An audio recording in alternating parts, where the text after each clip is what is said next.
Hello అండి, welcome to Annapurna home bakes. ఈ వీడియోలో మీకు ఒక స్వీట్ రెసిపీని ఎలా ప్రిపేర్ చేయాలో చూపిస్తానండి. ఆల్రెడీ మీరు థంబ్నెయిల్లో చూసే ఉంటారు. ఈ రెసిపీ పేరు ముట్టమిఠాయి, అంటే ఎగ్తో చేసే స్వీట్. ఈ రెసిపీని నేను ఆల్రెడీ ఇంతకుముందు ప్రిపేర్ చేశానండి. టేస్ట్ అయితే చాలా బాగుంటుంది. మీరు కూడా ఇప్పుడు నేను చెప్పిన మెజర్మెంట్స్తో ట్రై చేసి ఎలా వచ్చిందనేది కామెంట్స్లో చెప్పండి. ఇంకా లేట్ చేయకుండా రెసిపీని స్టార్ట్ చేసేద్దాం. దానికన్నా ముందుగా మీరు ఎవరైనా ఫస్ట్ టైం మన ఛానల్ చూస్తున్నట్లయితే ప్లీజ్ లైక్ చేసి సబ్స్క్రైబ్ చేసుకోండి. ఒక బౌల్లో 25 గ్రామ్స్ ఆల్మండ్స్ తీసుకొని హాట్ వాటర్ వేసి ఒక 10 మినిట్స్ అలా వదిలేస్తే పైనున్న పీల్ ఈజీగా రిమూవ్ అవుతుందండి. అలా స్కిన్ రిమూవ్ చేసిన ఆల్మండ్స్లో కొంచెం పాలను వేసుకొని మెత్తగా పేస్ట్ చేసుకొని పక్కన పెట్టుకోవాలి. ఇప్పుడు కోవాని ప్రిపేర్ చేసుకోవాలండి. మీరు కావాలనుకుంటే బయట ఏదైనా సూపర్ మార్కెట్స్లో కోవా తీసుకోవచ్చండి. లేదు అనుకుంటే మిల్క్ పౌడర్తో ఇన్స్టెంట్గా మీరు కోవాని ప్రిపేర్ చేసుకోవచ్చు. ఇప్పుడు ఒక ప్యాన్లో 1 టీ స్పూన్ నెయ్యి వేసుకొని 3/4 కప్పు అంటే 3/4 కప్పు పాలను వేసుకోవాలి. ఇవి కాచి చల్లార్చిన పాలు తీసుకోవాలి. ఇప్పుడు ఈ పాలల్లో మనం 1.5 కప్పు మిల్క్ పౌడర్ తీసుకోవాలి. అంటే పాలు ఎంత తీసుకున్నామో దానికి డబుల్ క్వాంటిటీలో మిల్క్ పౌడర్ తీసుకోవాలి. ఇక్కడ నేను మిల్కీ మిస్ట్ యూజ్ చేస్తున్నానండి. మీరు ఇదేనే కాదు, మీకు నచ్చిన బ్రాండ్ మిల్క్ పౌడర్ని మీరు యూజ్ చేసుకోవచ్చు.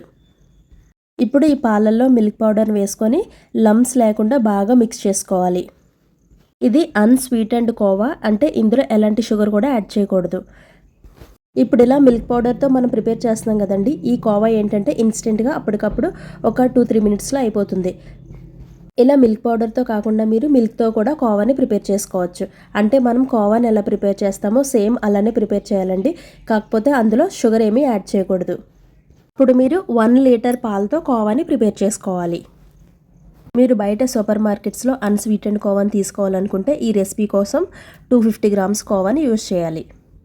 ఇప్పుడు పాలల్లో మిల్క్ పౌడర్ బాగా కలిసిన తర్వాత ఇప్పుడు గ్యాస్ పైన ఒక 2-3 మినిట్స్ పాటు అలా కంటిన్యూస్గా కలుపుతూ ఉంటే వీడియోలో చూపించిన విధంగా ఇలా గట్టిగా అవుతుందండి. గ్యాస్ దగ్గర వీడియో రికార్డ్ చేయడానికి కుదరలేదండి, అందుకే మీకు ఆ ప్రాసెస్ అనేది చూపించలేదు. ఇప్పుడు ఈ కోవా కంప్లీట్గా చల్లారిన తర్వాత మనం ముందుగానే 25 గ్రామ్స్ ఆల్మండ్స్ని పేస్ట్లా చేసుకున్నాం కదండి. ఆ పేస్ట్ని ఇందులో వేసుకొని బాగా మిక్స్ చేసుకోవాలి. మీకు ఇంకొక విషయం చెప్తానండి. మీరు 25 గ్రామ్స్ బాదం పేస్ట్ తీసుకున్నా పర్వాలేదు.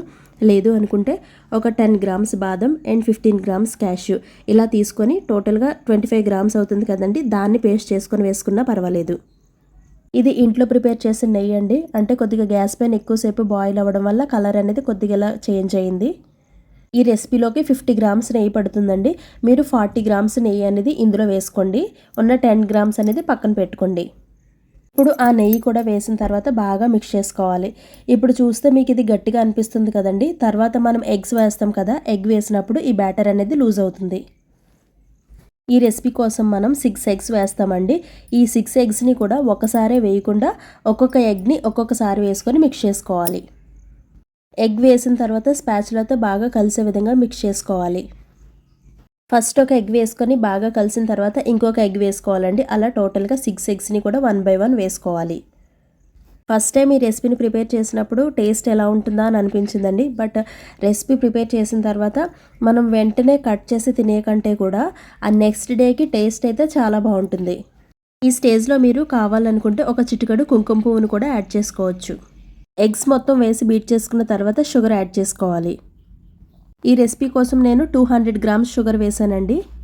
కప్ మెజర్మెంట్స్లో చెప్పాలనుకుంటే ఒక కప్పుకి ఇంకా 2 టేబుల్ స్పూన్ షుగర్ తీసేయాలండి. చూడండి, అలా లెవెల్ చేసుకున్న తర్వాత ఈ షుగర్లో 4 యాలకులను వేసుకొని ఫైన్గా బ్లెండ్ చేసుకోవాలి. ఈ రెసిపీలో మనం ఎలాంటి ఎసెన్స్ కూడా యాడ్ చేయనవసరం లేదండి. ఇలాచీ వేయడం వల్ల మనకి ఎగ్ స్మెల్ అనేది అస్సలు రాదు.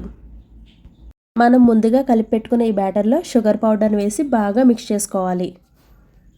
ఈ రెసిపీలో మీరు షుగర్ వేయొద్దండి, షుగర్ పౌడర్ మాత్రమే వేసుకోవాలి. ఇప్పుడు ఇదంతా కలిసేంత వరకు బాగా మిక్స్ చేసుకోవాలి. షుగర్ వేసిన తర్వాత బ్యాటర్ కొద్దిగా రన్నింగ్ కన్సిస్టెన్సీలోకి వస్తుంది. మన ఛానల్ బేకింగ్ రిలేటెడ్ ఛానల్ అండి. చాలా రకాల కూల్ కేక్స్ చూపించాను. అదేవిధంగా cup cakes, sponge cakes, brownies and healthy brownies, cookies ఇలాంటివన్నీ కూడా మన వీడియోస్లో ఉంటాయండి. ఒకసారి వీలైతే మీకు యూజ్ఫుల్ అనుకుంటే ఒకసారి మన ఛానల్లో ఉన్న వీడియోస్ అన్నీ చూడండి. చూడండి, బ్యాటర్ కన్సిస్టెన్సీ అనేది ఇలా ఉంటుంది. ఇప్పుడు ఈ ప్యాన్ని గ్యాస్ పై ఉంచి జస్ట్ ఒక 3-4 మినిట్స్ పాటు మనం లో ఫ్లేమ్లో మిక్స్ చేస్తూ ఉంటే వీడియోలో నేను చూపించిన విధంగా ఇలా థిక్ అవుతుంది. ఇక్కడ మనం గుర్తుపెట్టుకోవాల్సిన విషయం ఏంటంటే ఈ రెసిపీలో మనం 6 ఎగ్స్ యూజ్ చేసామండి. కాబట్టి ఈ బ్యాటర్ని గ్యాస్ పైన పెట్టి బాయిల్ చేసినప్పుడు మీరు ఖచ్చితంగా లో ఫ్లేమ్లోనే పెట్టుకోవాలి. అదేవిధంగా కంటిన్యూస్గా మిక్స్ చేసుకోవాలి. బ్యాటర్ మరీ థిక్ అయ్యేంత వరకు గ్యాస్ పైన ఉంచకూడదండి. వీడియోలో నేను చూపించిన విధంగా ఆ కన్సిస్టెన్సీ ఉంటే సరిపోతుంది. ఈ రెసిపీని నేను బేక్ చేయడం కోసం నేను ఇక్కడ 8x10 ఇంచ్ ప్యాన్ తీసుకున్నాను. ఈ స్వీట్ని నేను బేక్ చేయడం కోసం నేను ఇక్కడ 8x10 ఇంచ్ ప్యాన్ తీసుకున్నాను. మీకు కావాలనుకుంటే 8x8 ఇంచ్ టిన్ అయినా సరే తీసుకోవచ్చు.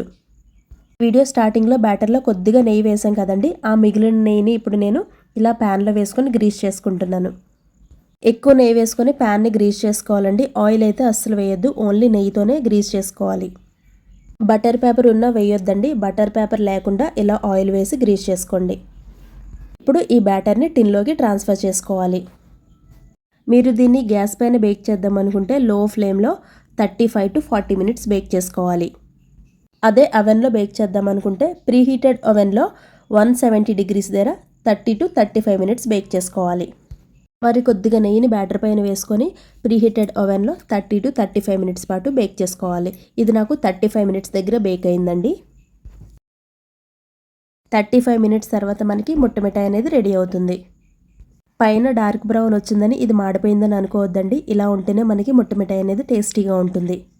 ఇది వేడిగా ఉన్నప్పుడు అస్సలు కట్ చేయొద్దండి. ఒక 2-3 అవర్స్ పాటు పక్కన ఉంచిన తర్వాత అప్పుడు కట్ చేయండి. నేను మీకు చూపించడం కోసం వేడిగా ఉన్నప్పుడే కట్ చేస్తున్నాను. మనకు కావాల్సిన సైజులో మనం పీసెస్గా కట్ చేసుకొని సర్వ్ చేసుకోవచ్చు.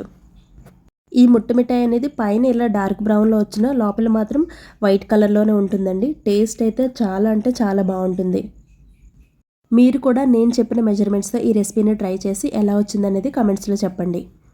మన ఛానల్లో బేకింగ్ రిలేటెడ్ వీడియోస్ చాలా ఉంటాయండి, ఒకసారి మీకు వీలైతే చెక్ చేయండి. ఈ వీడియో మీకు నచ్చినట్లయితే ప్లీజ్ లైక్ చేసి సబ్స్క్రైబ్ చేసుకోండి. మరొక యూజ్ఫుల్ వీడియోతో మీ ముందుంటాను. Thank you for watching.